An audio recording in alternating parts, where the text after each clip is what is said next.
جب ہم پڑھیں اعوذ باللہ من الشیطان الرجیم، ہمارے دماغ میں، ہماری سوچ میں، ہمارے دل میں ہر وہ سرکشی ہو، ہر وہ برائی ہو جس سے ہم نے نبٹنا ہے، جو ہمیں تنگ کر رہی ہے، جو ہمیں گمراہ کر رہی ہے، تو اعوذ باللہ پڑھتے ہمارے تصور میں وہ ہونی چاہیے۔ آپ بتائیے، بچپن سے لے کے پہلے دن جب آپ نے نورانی قاعدہ یا یسرنا القرآن پکڑا تھا، اس دن سے آپ کو استاد نے سکھایا نا اعوذ باللہ پڑھیں، پڑھتے رہیں، آج تک پڑھ رہے ہیں۔ سمجھ آئی کہ کیوں پڑھ رہے ہیں؟ بولیے، نہیں آئی نا؟ اسی وجہ سے ہم شیطان سے بچ ہی نہیں پائے۔ اگر ہمیں پتا ہوتا کہ ہم یہ کیوں پڑھ رہے ہیں تو پھر ہم چیک بھی کرتے نا کہ ہمیں پڑھنے کا فائدہ ہوا ہے کہ نہیں ہوا۔ ہمیں چونکہ پتا ہی نہیں تھا، اس لیے ہم یہ چیک بھی نہیں کر پائے، اور ہم نے پڑھتے ہوئے اس برائی سے بچنے کی نیت بھی نہیں کی، ہم نے کوشش بھی نہیں کی۔ ہم جیسے پڑھنے سے پہلے ہوتے ہیں ویسے پڑھنے کے بعد ہوتے ہیں۔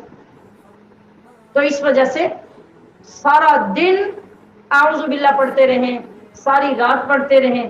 ہر نماز میں آپ ثنا پڑھنے کے بعد اعوذ باللہ پڑھتے ہیں، بسم اللہ پڑھتے ہیں، سورۃ الحمد پڑھتے ہیں، مگر نماز کے اندر بھی شیطان ہمارے چاروں طرف ہوتا ہے، ہم تب بھی نہیں بچ پاتے، اس لیے کہ ایک دن بھی کبھی ہمیں یہ احساس ہی نہیں ہوا کہ ہم کیا پڑھ رہے ہیں۔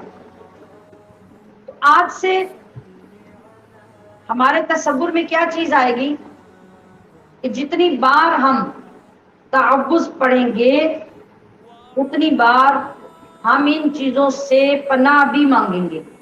ہمارے اندر اس کا احساس پیدا ہوگا۔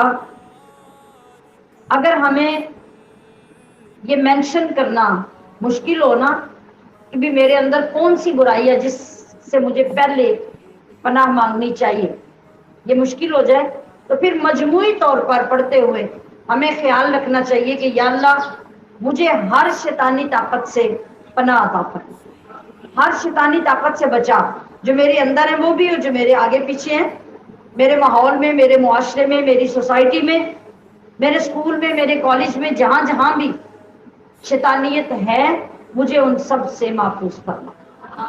تو آپ کو تعوذ پڑھنے کا فائدہ ہوگا، ورنہ کبھی نہیں ہو سکتا۔